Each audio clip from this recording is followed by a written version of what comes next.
नमस्कार। RRC news के हिंदी समाचार बुलेटिन में मैं मानसी आपका स्वागत करती हूं। सबसे पहले एक नजर आज की सुर्खियों पर। हेडलाइन्स प्रायोजक आरआरसी ब्रॉडबँड, अकोल्यातील सर्वात स्वस्त आणि वेगवान कनेक्शन। 4 दिवसीय राष्ट्रीय स्वास्थ्य मेलावा का राष्ट्रपति के हाथों शानदार उद्घाटन। आयुर्वेद भारत के प्राचीन ऋषि मुनियों का दिया वरदान, बोली राष्ट्रपति। संत नगरी में राष्ट्रपति ने किए संत शिरोमणि के दर्शन। मंदिर की सफाई व्यवस्था की प्रशंसा कर राष्ट्रपति बोली कि यहां मिलती है एक अलौकिक अनुभूति। सहकार विभाग के भ्रष्टाचार को लेकर विधानसभा में बरसे विधायक सावरकर। भ्रष्टाचारियों पर कार्रवाई का राज्य मंत्री ने दिया आश्वासन। 2 मार्च को होगा स्थायी समिति सभापति का चयन। सभापति कौन बनेगा, जिसे लेकर सभी में उत्सुकता।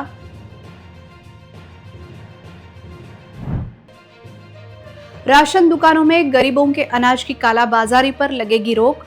अब पॉज मशीन के साथ जुड़ेगा तौल काटा। अब समाचार विस्तार से। स्वस्थ भारत और स्वच्छ भारत की शुरुआत आज शेगांव के संत नगरी से राष्ट्रीय स्वास्थ्य मेला के जरिए हो रही है। यह बड़ी खुशी का पल है, ऐसा प्रतिपादन राष्ट्रपति द्रौपदी मुर्मू ने करते हुए कहा कि आज फिर से आयुर्वेद को पूरी दुनिया में उसका गौरव फिर से बढ़ाने के लिए केंद्र सरकार व आयुष मंत्रालय की ओर से जो प्रयास किया जा रहे हैं वह काबिले तारीफ है। राष्ट्रपति के हाथों इस 4 दिवसीय राष्ट्रीय स्वास्थ्य मेलावा का उद्घाटन संपन्न हुआ। इस अवसर पर राज्य के राज्यपाल, केंद्रीय आयुष मंत्री तथा अन्य मान्यवर बड़ी संख्या में उपस्थित थे।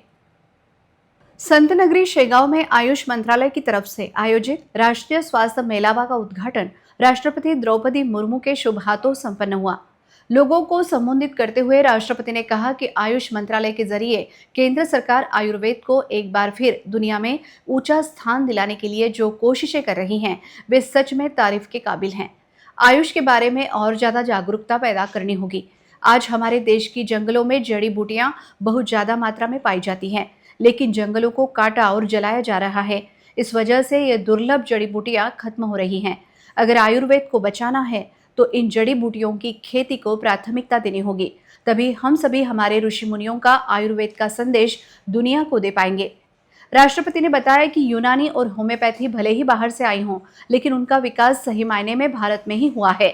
मुझे संत गजानन महाराज की पवित्र धरती पर आने का सौभाग्य मिला और मुझे उनके दर्शन का लाभ मिला। उन्होंने कहा कि संत गजानन महाराज का मंत्र गण गण गणात बोते सबके लिए तारणहार है। श्री गजानन महाराज जी ने अपनी संपूर्ण जीवन जन कल्याण के लिए समर्पित किया था। उनका मंत्र गण गण गणात बोते सभी जीवों को समान भाव से देखने की शिक्षा देता है।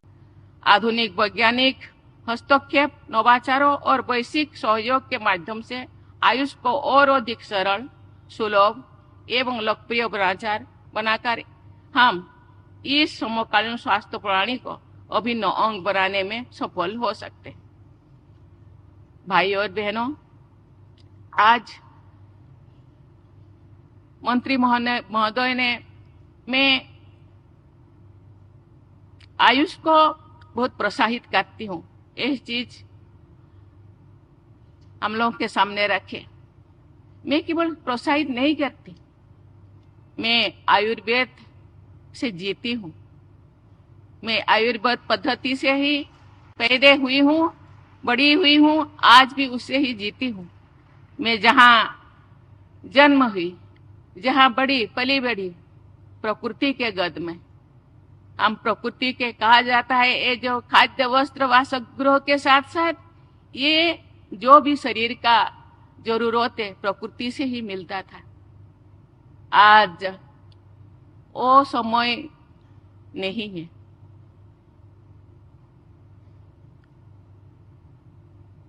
ये मेडिसिन लाने के लिए दूसरों के ऊपर निर्भर करना पड़ता है। आज जंगल खत्म हो गया है, जंगलों को जलाया जाता है, जड़ी बूटी भी खत्म हो रहा है। इसलिए आज केवल सरकार ही नहीं, मुझे लगता है हम सबको चिंता करना पड़ेगा। सोचना पड़ेगा, कैसे मेडिसिनल प्लांट को उगाना पड़ेगा, प्लांटेशन को प्लांट करना पड़ेगा।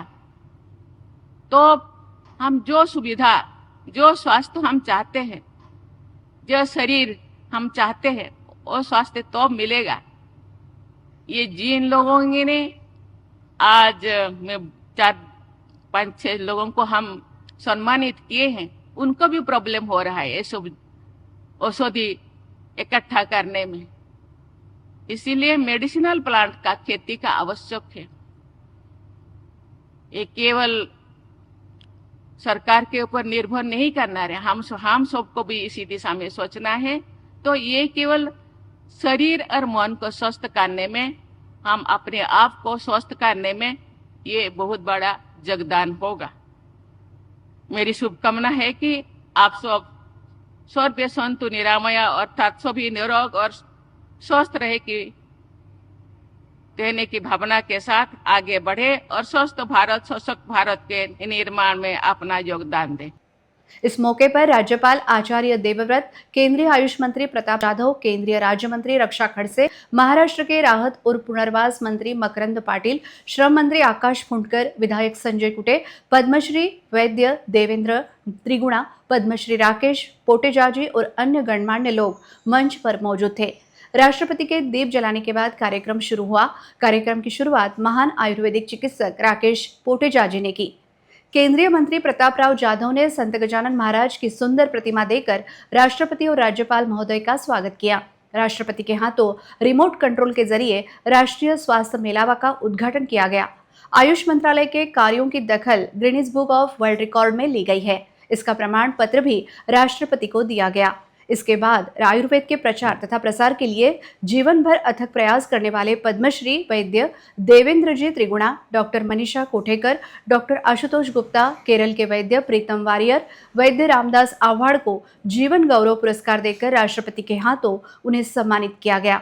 राज्यपाल आचार्य देवव्रत ने भी अपनी प्राचीन आयुर्वेदिक प्रणाली को लेकर उपयुक्त जानकारी देते हुए आयुर्वेद पद्धति को सभी ने स्वीकार करना चाहिए, ऐसा आह्वान किया। जबकि केंद्रीय आयुष मंत्री प्रतापराव जाधव ने केंद्र सरकार द्वारा आयुष मंत्रालय को सबसे ज्यादा निधि उपलब्ध कराने को लेकर केंद्र सरकार का आभार व्यक्त किया। पूरी दुनिया में भारत की आयुष प्रणाली लोकप्रिय हो रही है, ऐसा दावा भी उन्होंने किया। आयुष पर्यटन के माध्यम से देश नई प्रगति करेगा, देश में रोजगार निर्माण होगा तथा जड़ी बूटी को खेती करने के बाद किसानों को बड़े प्रमाण में रोजगार उपलब्ध होगा, ऐसी जानकारी केंद्रीय मंत्री प्रतापराव जाधव ने दी। आयुष मंत्रालय राष्ट्रीय औषधि पादप बोर्ड NMPB जिसे हम कहते हैं, उसके माध्यम से औषधीय पौधे के संरक्षण, विकास और संवर्धन का काम भी कर रहे हैं, जो हमारे किसानों और आयुष उद्योगों के सशक्तिकरण के लिए बेहद जरूरी है। औषधीय पौधों की सूची और मानकीकरण एवं कृषि और किसान सशक्तिकरण, उनकी खेती और कच्चे माल के बेहतर संग्रहण के वैज्ञानिक तौर तरीकों पर प्रशिक्षण कार्यक्रमों के माध्यम से हजारों किसानों को औषधीय पौधों की खेती, देखभाल और संग्रहण से बहुत लाभ हुआ है। इससे हमारे किसान भाई अपनी आमदनी बढ़ाने में भी सक्षम हुए हैं। हमारा उद्देश्य केवल रोगों का उपचार नहीं, बल्कि स्वस्थ जीवन शैली, आयुष आधारित समाधान, जन संवाद, जन जागृति और समग्र स्वास्थ्य सुरक्षा को प्रोत्साहित करना है, ताकि लोग कम से कम बीमार हो और अस्पतालों का बोझ कम हो। आज दुनिया इलाज की बजाय वेलनेस पर ध्यान दे रही है, जो कि आयुष की आधारशिला है। मेरा मानना है कि आयुष पर्यटन के जरिए भारत पूरी दुनिया में स्वास्थ्य का सर का ताज बन सकता है और अपने देश में लाखों चिकित्सकों, तंत्रज्ञों और युवाओं को रोजगार भी दे सकता है। राष्ट्रीय स्वास्थ्य मेलावा कार्यक्रम उपस्थित सभी लोगों को इस 4 दिवसीय राष्ट्रीय स्वास्थ्य मेलावा का लाभ लेने का आह्वान केंद्रीय आयुष मंत्री ने किया। राष्ट्रीय स्वास्थ्य मेलावा में सभी जांच व दवाइयां निःशुल्क दी जा रही हैं। इस राष्ट्रीय स्वास्थ्य मेलावा कार्यक्रम में बड़ी संख्या में लोगों की उपस्थिति थी। आज राष्ट्रपति द्रौपदी मुर्मू का शेगांव आगमन हुआ। शेगांव संस्था भक्तों के दर्शन व्यवस्थापन के लिए दुनिया भर में प्रसिद्ध है। राष्ट्रपति द्रौपदी मुर्मू ने भक्तिभाव के साथ श्री के दर्शन किए। मंदिर परिसर में आने के बाद राष्ट्रपति का मंदिर व्यवस्थापन की ओर से शानदार स्वागत किया गया। श्री के समाधि मंदिर के दर्शन की राष्ट्रपति की फोटो काफी वायरल हो गई है। आज बुधवार को राष्ट्रपति ने शेगांव में संत गजानन महाराज के अत्यंत भक्तिभाव से दर्शन किए। श्री गजानन महाराज का पूरा जीवन समाज कल्याण के लिए समर्पित था। उनका मंत्र गण गण गणात बोते हम सभी के लिए तारणहार है। संत गजानन महाराज के सभी चमत्कार समाज की भलाई के लिए ही थे। मंदिर में आने के बाद एक अलौकिक अनुभूति का एहसास होता है, ऐसी भावना राष्ट्रपति में व्यक्त की। शेगांव में 4 दिनों तक आयोजित राष्ट्रीय स्वास्थ्य मेलावा के उद्घाटन से पहले राष्ट्रपति ने शेगांव में श्री की समाधि के दर्शन किए। राष्ट्रपति ने बहुत ही भक्तिमय माहौल में दर्शन किए। इस मौके पर ताल मृदंग की धुन के साथ राष्ट्रपति का स्वागत किया गया।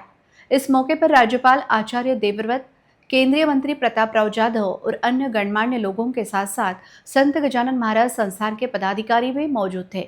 राष्ट्रीय स्वास्थ्य मेलावे के उद्घाटन के मौके पर राष्ट्रपति द्रौपदी मुर्मू ने कहा कि वह संत गजानन महाराज की समाधि के दर्शन से बहुत प्रभावित हुई हैं। संत गजानन महाराज जी की पवित्र धरती रेगांव में आप सबके बीच उपस्थित होकर मुझे हार्दिक प्रसन्नता हो रही है। इस कार्यक्रम में आने से पहले मुझे उनकी प्रतिमा के दर्शन का सौभाग्य प्राप्त हुआ। श्री गजानन महाराज जी ने अपनी संपूर्ण जीवन जन कल्याण के लिए समर्पित किया था। उनका मंत्र गण गण गणात बोते सभी जीवों को समान भाव से देखने की शिक्षा देता है। उनकी ये शिक्षा चिरंतन सत्य है। मैं उन महान संतों की स्मृति में सादर नमन करती हूँ। मैट द्वारा तबादला रद्द किए जाने के बाद जल्दबाजी में ज्वाइन होने वाले सहकार उपनिबंधक प्रवीण लोखंडे के बारे में RRC न्यूज ने खबर चलाई थी।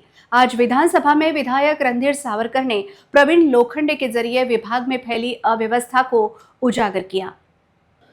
सदन में एक लक्ष्य वेदी पर चर्चा करते हुए चंद्रपुर जिले के एक छोटे किसान को विजय साहूकार से लिए कर्ज के कारण अपनी किडनी बेचनी पड़ी थी। मामले में एक इंटरनेशनल गैंग कैसे काम कर रहा है, इस विषय पर सदन में चर्चा चल रही थी। तब अकोला जिले में निजी साहूकार व सहकार खाते की मिली भगत को लेकर जिला उपनिबंधक अधिकारी पर प्रकाश डालते हुए विधायक सावरकर ने अकोला जिले के निजी साहूकार तथा जिला उपनिबंधक डॉक्टर प्रवीण लोखंडे को लेकर एक किस्सा सभागृह में बताया। एक DDR को ACB द्वारा 2 बार रिश्वत लेते हुए पकड़ा जाता है, बावजूद इसके दोषी अधिकारी का दूसरी जगह ट्रांसफर किया जाता है। कैसे भ्रष्ट अधिकारियों को उसके केस की जांच की परमिशन न देकर सपोर्ट किया जाता है। कैसे सरकार इस भ्रष्ट उपनिबंधक डॉक्टर लोखंडे को जिले के एक GST ऑफिसर के साथ मिली भगत करते पकड़े जाने के बाद भी उसे अकोला में ही रखती है। इन सभी मामलों पर सदन में चर्चा हुई और राज्य में निजी साहूकारों और सहकार विभाग के अधिकारियों की मिली भगत से किसानों को कैसे लूटा जा रहा है, इसका एक जीता जागता उदाहरण सदन में विधायक रणधीर सावरकर द्वारा सुनाया गया। सरकार ऐसे भ्रष्ट अधिकारियों के खिलाफ एक्शन लेगी या उन्हें सस्पेंड करेंगी, यह सवाल भी विधायक सावरकर ने उठाया। अँटी करप्शन मध्ये पकडलेला DDR लोखंडे याला पहिल्यांदा जॉईन केलं। परत सावकारीच्या प्रकरणामध्ये GST कमिशनरला हाताशी धरून या पठ्ठ्यानं त्याला ब्लॅकमेल केलं आणि अँटी करप्शन पकड रेड हँडेड कॅश घेताना पकडला गेला। त्याला रिइन्स्टेट महाविकास आघाडी सरकार असताना करण्यात आलं आणि रिइन्स्टेट करून माझ्याच जिल्ह्यात जिथं हे प्रकरण घडलं तिथंच DDR करण्यात आलं आणि पंकज भाऊ तुमचे कॅबिनेट मंत्री आणि तुमच्या खात्यानी ती परंपरा कायम केली। त्यानंतर त्याच्या तक्रारी झाल्या, केस कोर्टात तुमच्या खात्यानं चौकशी नाकारली पुराव्याअभावी। नगदी पैसे घेतानाचा पुरावा आहे, पण तुमच्या मंत्रालयातले गायकवाड नावाचे डेस्क ऑफिसर या सगळ्या लोकांनी शाळा केली, परवानगी नाकारली। बाबासाहेब पाटलांना 5 वेळ मी भेटलो, तुम्हाला 10-12 वेळ भेटलो। इतका पॉवरफुल DDR आहे की तुम्ही कोणीही काही करू शकलं नाही। त्यानंतर मुख्यमंत्री कार्यालयाने दखल घेतली, यानं मुख्यमंत्री कार्यालयाची ऑर्डर चॅलेंज केली मॅटमध्ये चॅलेंज केल्यानंतर मॅट कोर्टानं सांगितलं की ठीक आहे, फेरविचार करा. फेरविचार कराल परत फाईल तुमच्या खात्यात आली. तुमचे आदरणीय मंत्री महोदय बाबासाहेब पाटलाच्या डिपार्टमेंटनी आताही मुख्यमंत्री कार्यालयात फाईल पाठवली, त्याच्यात रिकमेंड केलं नाही. बदली गडचिरोलीला केली होती, अजूनही त्याची बदली कुठं करावी रिकमेंड केली. शेवटी मुख्यमंत्री कार्यालय करेल जे करायचं आहे ते. पंकज भाऊ, मंत्री आणि आमदार आज आहेत, उद्या बदलतात. या मंत्रालयातले जे डेस्क ऑफिसर आणि कर्मचारी आहेत कायम आहेत. सर्व शाळा हेच करतात. माझी विनंती आहे, इतकं गंभीर प्रकरण, DDR सारखा माणूस 2 वेळा अँटी करप्शनमध्ये पकडला जाते, तो त्याच जिल्ह्यात आपण रजिस्ट्रेट करतो आणि सर्व लोकप्रतिनिधी तक्रार करतात, तरी त्याला हलवायची हिंमत राज्यमंत्र्याची होत नाही, कॅबिनेट मंत्र्याची होत नाही. आता मला हे माहीत आहे की DDRची बदली राज्यमंत्र्याच्या हाती नाही आहे, पण किमान विदर्भातल्या जिल्ह्याचं तर नेतृत्व तुम्ही केलं पाहिजे. विदर्भाच्या जिल्ह्यात तर तुम्ही बोललं पाहिजे. इतकी काय अगतिकता आहे? एक DDRचा सस्पेंड करायचा सोडा, तुम्ही कॅशमध्ये पकडल्या गेलेल्या DDRला परवानगी नाकारता चौकशीची. आणि म्हणून मंत्री महोदय, विषय जो निघाला ना, काय होऊन जाते, वस्तुस्थिती आणि सिस्टीम समजून घ्या. सावकारीच्या प्रकरणामध्ये पोलीस खातं नंतर इन्व्हॉल्व होते भाऊ. सावकारीच्या प्रकरणामध्ये तुम्हाला AR आणि DDRकडेच तक्रार केल्या जाते, त्याची चौकशी समिती स्थापन होते आणि तिथं हे सावकार लोक पूर्ण ते DDRचं आणि ARचं ऑफिस मॅनेज करतात. पुढे काही होत नाही. आणि म्हणून आपण जर डेटा काढला तर सावकारी प्रकरणात झालेल्या तक्रारी आणि झालेली शिक्षा याच्यात प्रचंड मोठ्या प्रमाणात तफावत आहे. कुठंतरी वचक सरकारचा असला पाहिजे. माझी नम्र विनंती आहे, मी कोणाच्या विरोधात आकसबुद्धीनं बोलून नाही राहिलो, पण आपण इतके चांगले उत्तर देऊन राहिले. म्हणून या विषयामध्ये आपण आता गांभीर्यानं, सरकार परवानगी देणार का चौकशी त्याच्या भ्रष्टाचाराची, त्याला सस्पेंड करणार का, आणि त्याची बदली जी प्रस्तावित केली ते कायम करणार काय, याचे उत्तर आपण द्यावे. सन्मान्य सदस्य रणधीर भाऊ यांनी जी परिस्थिती सांगितली, त्या परिस्थितीमध्ये मी आभारी आहे आपला, की त्यात माझी काय परिस्थिती हे पण तुम्ही त्या ठिकाणी सांगून दिली. तरी पण आपण जी मागणी केली आहे, कारण आपली तळमळ मी त्या ठिकाणी समजू शकतो, मला पण त्या प्रकरणाची थोडीफार माहिती आहे. निश्चितपणे ह्या प्रकरणाची संपूर्ण चौकशी करून तो याच्यामध्ये दोषी आढळला की त्याची बदली आणि त्याचं निलंबन देखील निश्चित करण्यात येईल. संभागीय आयुक्त अमरावती के आदेशानुसार अकोला महापालिका के सभी सभापति पदों के चुनाव हेतु एक विशेष बैठक 2 मार्च को सुबह 11 बजे आयोजित की जा रही है. जिलाधिकारी वर्षा मीना की अध्यक्षता में यह सभा संपन्न होगी. इस सभा में अकोला महापालिका के सभी समिति सभापति पदों के लिए चुनाव प्रक्रिया नियमों के अनुसार संपन्न की जाएगी. अकोला महापालिका में स्थायी समिति सदस्यों के चयन के बाद अब सभापति पद की ओर सत्तादल और विपक्ष की निगाह है.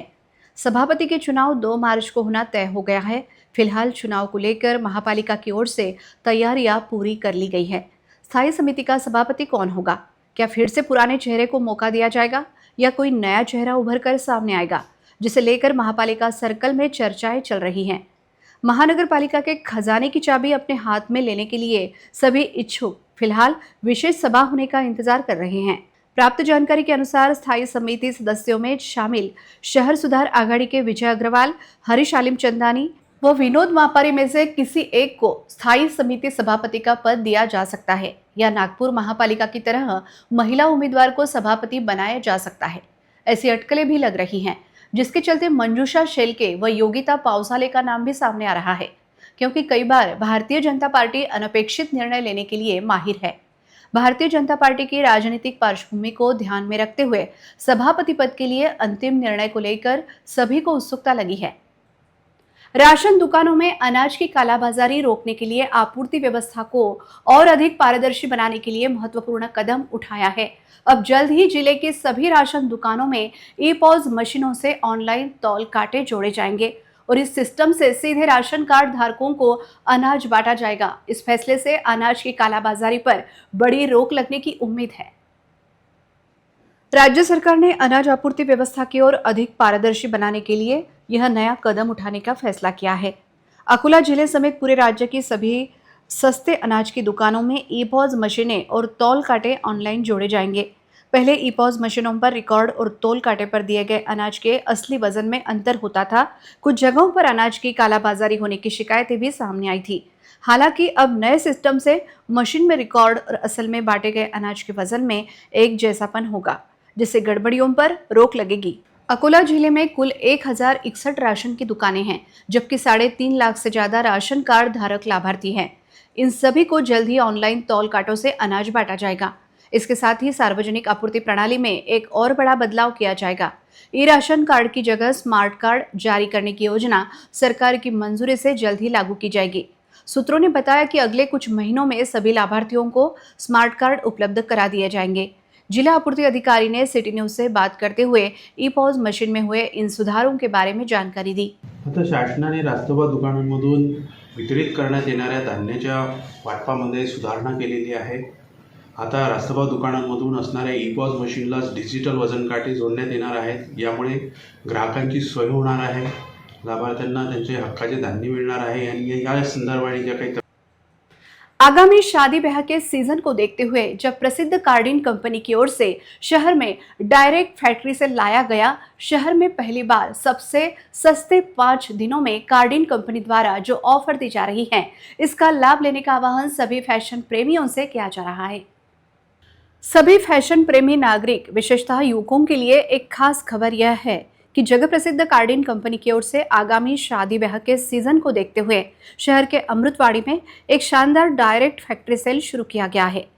अकोला शहर में पहली बार सबसे सस्ते 5 दिन के तहत आज बुधवार, गुरुवार, शुक्रवार, शनिवार तथा रविवार तक यह सबसे सस्ता सेल फैशन प्रेमियों की सेवा में शुरू हुआ है। फैशन की दुनिया में कार्डिन कंपनी का अपना एक अलग नाम है। विशेषतः युवाओं में कार्डिन कंपनी के सभी ब्रांडेड रेडीमेड कपड़ों की विशेष मांग है। यहाँ सभी रेडीमेड कपड़ों की विशाल रेंज एक ही छत के नीचे उपलब्ध कराई है, जिसमें jeans pant, T shirt, formal shirt, 100% cotton shirt, stylish trouser, साड़ियाँ आदि का समावेश है। यहाँ कोई भी एक खरीदी करने पर एक फ्री दिया जा रहा है, जबकि 2 खरीदी करने पर 3 फ्री दिए जा रहे हैं, जबकि 3 की खरीदारी पर 5 फ्री दिए जा रहे हैं। आज इस सेल के पहले दिन से ही ग्राहकों की भीड़ खरीदारी के लिए उमड़ रही है। इतने सस्ते दरों में ब्रांडेड कपड़े उपलब्ध होने के कारण नागरिक कपड़ों की खरीदारी का आनंद ले रहे हैं। यह सेल आगामी रविवार तक खुला रहेगा। केवल 5 दिनों तक सस्ते में खरीदारी का यह मौका फैशन प्रेमियों को मिल रहा है। पहले दिन से ही यहाँ काफी भीड़ उमड़ रही है। स्टॉक खत्म हो इसके पहले ही यहाँ आकर अपने मनपसंद कपड़ों की खूब खरीदारी करें, ऐसा आवाहन कार्डिन सेल की ओर से किया जा रहा है। खास अकोलाकरांसाठी खुश खबर, सुप्रसिद्ध कार्डिन कंपनीचा डायरेक्ट फॅक्टरी सेल आता आपल्या अकोल्यामध्ये अमृतवाडी येथे कार्डिन सेल घेऊन आला। अकोलाकरांसाठी बंपर ऑफर आणि 1 वर 1 फ्री, 2 वर 3 फ्री, टोटल 5। आणखी एक खास ऑफर त्याच्यामध्ये 3 वर 5 फ्री, टोटल 8। शहर के प्रभाग 6 में दुर्गा चौक से स्टेट बैंक तक मुख्य सड़क को नाला बनाने के नाम पर पूरी तरह खोद कर रख दिया गया है। खोदने के बाद भी असल में नाले का काम शुरू नहीं हुआ है, जिससे लोगों को भारी परेशानी हो रही है। इससे प्रशासन के काम करने के तरीके पर सवाल उठ रहे हैं। दुर्गा चौक से स्टेट बैंक ऑफ इंडिया तक मुख्य रास्ते के पास नाला बनाने के लिए रास्ता पूरी तरह खोद कर रख दिया गया है। हालांकि कई दिन बीत जाने के बाद भी नाले का काम पूरा नहीं हुआ। इस वजह से वाहन चालकों, पैदल चलने वालों और स्थानीय दुकानदारों को भारी परेशानी हो रही है।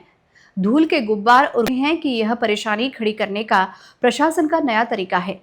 नाले का काम तुरंत पूरा करके सड़क ठीक की जानी चाहिए, नहीं तो स्थानीय लोगों ने कड़ा आंदोलन करने की चेतावनी दी है। इस समय यह भी सवाल उठ रहा है कि संबंधित काम के निधि का सही इस्तेमाल हो रहा है या गलत इस्तेमाल। यह देखते हुए जल्द से जल्द इस नाले का निर्माण कार्य पूरा कर परिसर के नागरिकों को संबंधित विभाग द्वारा राहत देने की मांग हो रही है।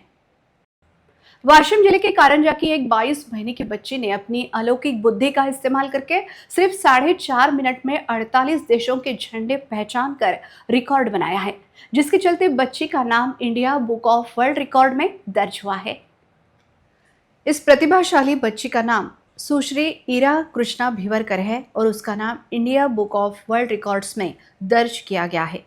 केवल 22 महीने की इस बच्ची ने अपनी बुद्धि का अनोखा परिचय देते हुए India book of world records में जगह बनाई है। सुश्री ईरा कृष्णा भिवरकर ने सिर्फ 4.5 मिनट में 48 देशों के झंडे सही पहचान कर यह रिकॉर्ड अपने नाम किया है। ईरा के पिता कृष्णा भिवरकर टीचर हैं और मां शिल्पा भिवरकर कौठल के आरोग्यवर्धिनी हेल्थ सेंटर में हेल्थ ऑफिसर के तौर पर काम करती हैं।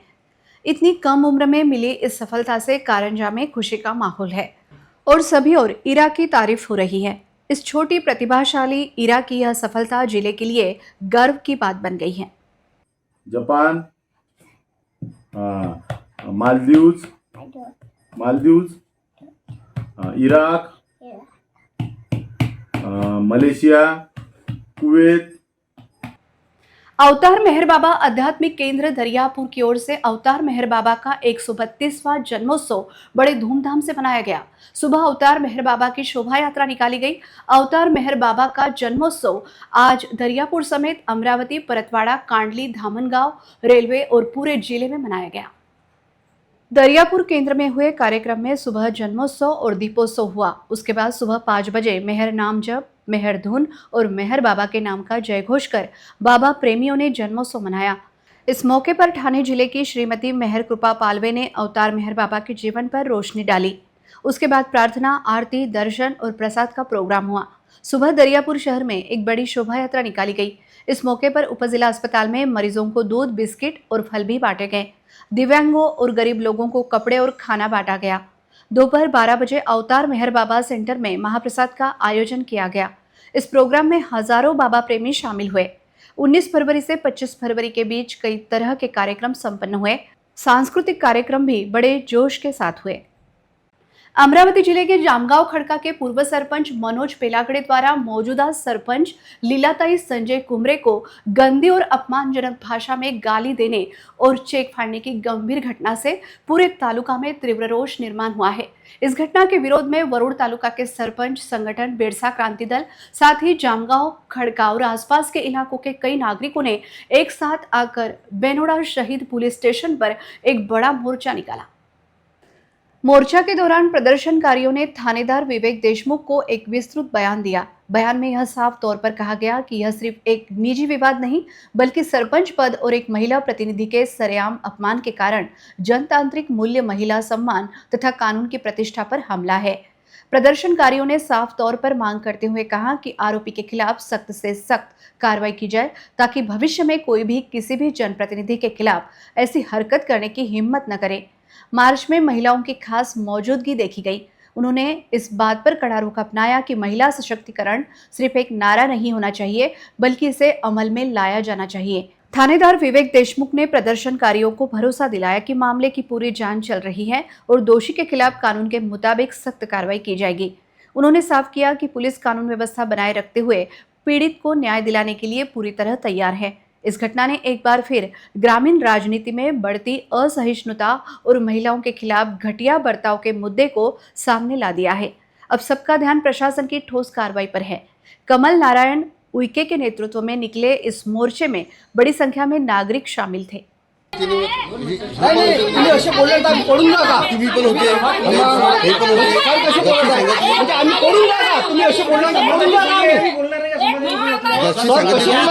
ज्यांनी तक्रार दिली मी त्याच्याशी बोलीन, बाकीच्यांशी मला बोलायची गरज नाही वाटत। मी स्पष्ट सांगतो, जे तक्रारदार आहेत ते मला सांगतील काय बोलायचं त्यांना। बाकीचे इथं नव्हते त्या दिवशी, जे होते त्यांना माहिती आहे काय परिस्थिती होती का।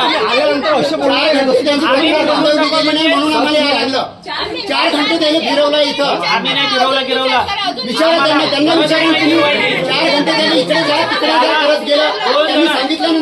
जो तक्रारदार आहे तो माझ्याकडे येईल, बाकी कोणी यायचं नाही।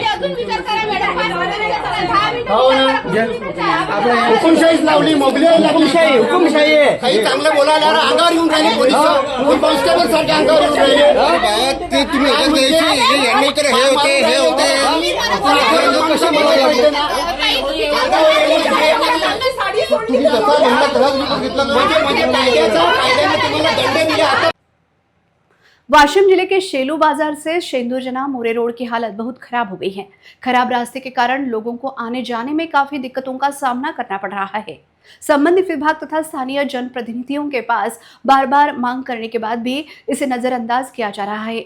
यह देखते हुए इस खराब रास्ते की तुरंत मरम्मत करने की मांग हो रही है। वाशिम जिले के शेलू बाजार से शेंदुरजना मोरे रोड की हालत बहुत खराब हो गई है। अत्यंत खराब हुए इस रास्ते के कारण लोगों को काफी परेशानी हो रही है। रोड पर निर्माण बड़े बड़े गड्ढों की वजह से यातायात करना खतरनाक हो गया है। रोड की दुरुस्ती की मांग को लेकर लोगों ने पहले भूख हड़ताल भी की थी, लेकिन आश्वासन मिलने के बाद भी लोगों का आरोप है कि केवल दिखावा के खातिर रास्ता दुरुस्त किया गया। रास्ते पर बड़े बड़े गड्ढे निर्माण हो गए हैं। इन गड्ढों की वजह से हमेशा वाहनों की दुर्घटना का खतरा बढ़ गया है और वाहनों को भी बड़ा नुकसान हो रहा है। स्कूली बच्चों, किसानों और मरीजों को आने जाने में बहुत परेशानी हो रही है।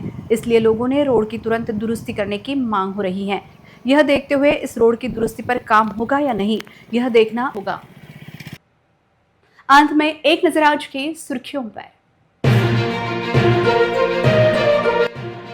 हेडलाइन्स प्रायोजक RRC ब्रॉडबँड, अकोल्यातील सर्वात स्वस्त आणि वेगवान कनेक्शन। 4 दिवसीय राष्ट्रीय स्वास्थ्य मेलावा का राष्ट्रपति के हाथों शानदार उद्घाटन। आयुर्वेद भारत के प्राचीन ऋषि मुनियों का दिया वरदान, बोली राष्ट्रपति। संत नगरी में राष्ट्रपति ने किए संत शिरोमणि के दर्शन। मंदिर की सफाई व्यवस्था की प्रशंसा कर राष्ट्रपति बोली कि यहां मिलती है एक अलौकिक अनुभूति। सहकार विभाग के भ्रष्टाचार को लेकर विधानसभा में बरसे विधायक सावरकर। भ्रष्टाचारियों पर कार्रवाई का राज्य मंत्री ने दिया आश्वासन। 2 मार्च को होगा स्थायी समिति सभापति का चयन। सभापति कौन बनेगा, जिसे लेकर सभी में उत्सुकता।